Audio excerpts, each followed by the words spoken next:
Good News Church is weird. For most of my life, church was a place of rules, fear, and judgment. It was a place that often represented an unknowable, impersonal, mean-spirited, and highly unpredictable God. You never know what God's going to do. God is trying to punish you, teach you, by giving you or your family member a life-threatening illness. Maybe God will help you. Maybe He won't. He works in mysterious ways, you know. God doesn't want women to speak in church. A woman can't teach a man. God is in control. Nothing happens without His permission. Look at those black, brown, tan people with the tattoos, piercings, simple clothes. They aren't like us.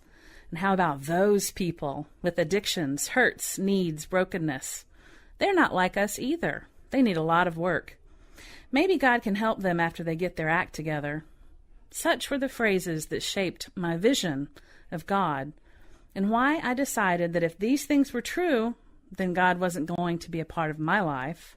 And yet, there were these inner promptings to know more, to learn more. There was that still, small voice that told me, "Those ideas aren't mine. That is not me. You know who I am." So, I actually took the time to read the Bible. Gasp!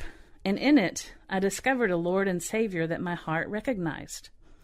Here was my encourager, my strength, my wisdom, and my protector.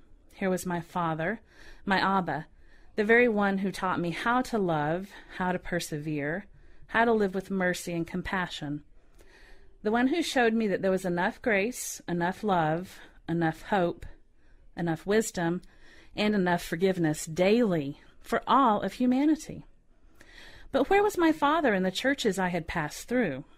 I caught fleeting glimpses of Him. But the notion of church was proving to be something that I was accepting as just not possible in my life. The contradictions between my Father and the places that represented Him were too great. I would just need to have church on my own at home and keep my weird notions to myself. But God. After living in Augusta for more than a decade, I turned down Warren Road one day. I didn't have any business there. I knew no one who lived in the area, and I wasn't really looking for any place in particular. I saw Good News on the left, this weird little roundish building, and I thought, I didn't know this place was here. Wonder what they're like. So we decided to come that Sunday. We figured it wouldn't hurt. We'd already been to many churches, and we didn't really have the highest hopes that anything would be different here. But there was a small prompting to try anyway. We sat down and listened to the guest pastor, Walker Schurz. He spoke of a good God, a God who had a good plan for our lives, of His infinite mercy and of His love. What? How was it possible that this stranger had been in my living room the night before and had listened to the words we spoke? How did he know the secret we knew? It was just weird.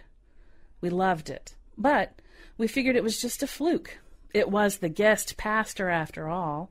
We'd never met a local pastor who believed and spoke of our Abba. We wondered what these Judd people were like. So the next Sunday, we went back.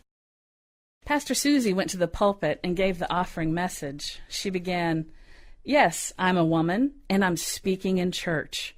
No, lightning is not going to strike." I loved her profoundly and immediately. She continued speaking, and she was weird. Pastor Matt then delivered a message about this God, this Abba that our spirits identified, and we slowly became aware that this was not a fluke. He painted a picture of a knowable, personable, and loving God. There were actual people who believed and professed what we knew to be true. So weird. We met the youth pastor, Nate Barber. He had an earring, tattoos, a beautiful voice, and infectious love for God. He would soon help to give my son purpose and direction. I grew to love him immensely. Myths of God were shattered for us and replaced with truth and ease. We soon became members of this weird little church where we found imperfect people having a love affair with a perfect God. Good News Church is weird. We love you. Thank you for all you have done to be abnormal. Created using Powtoon.